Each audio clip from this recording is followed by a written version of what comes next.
Selamat pagi, selamat berjumpa kembali pada materi kita hari ini, yaitu tentang kelanjutan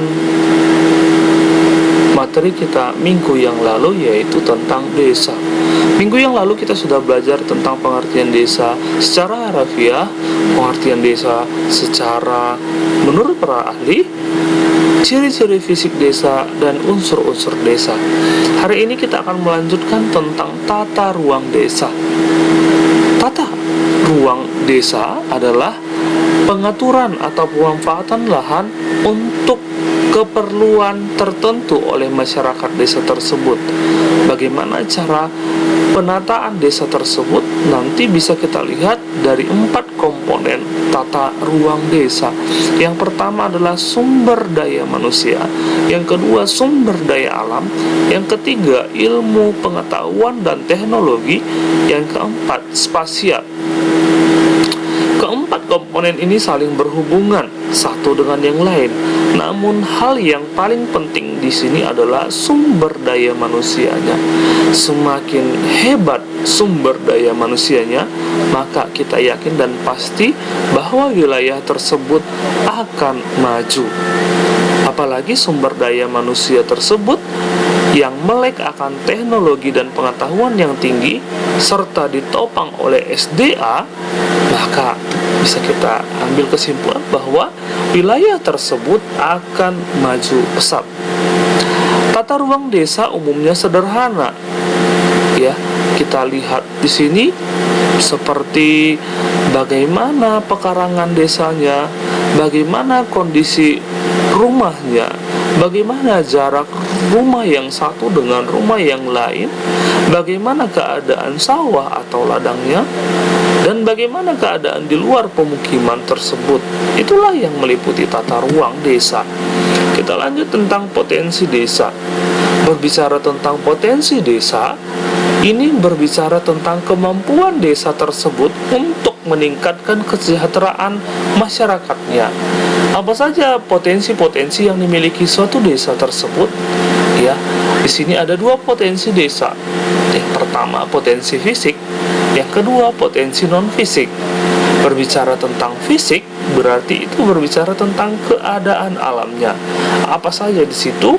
Yang pertama tanah, yang kedua air, yang ketiga iklim, yang keempat flora, yang kelima faunanya. Inilah nanti yang dimanfaatkan oleh manusia yang merupakan potensi non fisik. Di situ adalah masyarakat desanya, lembaga sosial desa, aparatur dan pamong desa. Itulah yang merupakan potensi desa.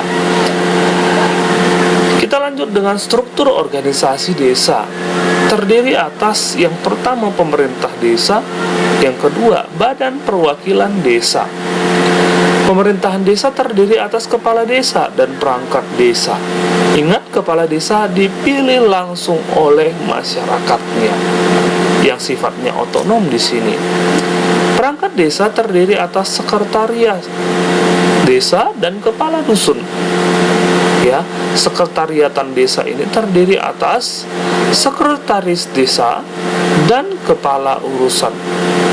Kepala urusan paling sedikit 2 dan paling banyak 7. Jadi di sini tergantung desanya bagaimana mengurusi daerahnya, maka di situ nanti akan ada kepala urusan bidang-bidang tertentu. Yang kedua, Badan Perwakilan Desa atau PBD. Ini adalah mitra dari perangkat desa, sama kedudukannya. Fungsinya mengayomi masyarakat dalam menjaga kelestarian adat, sebagai pengawasan, sebagai legislatif, dan menampung aspirasi masyarakat.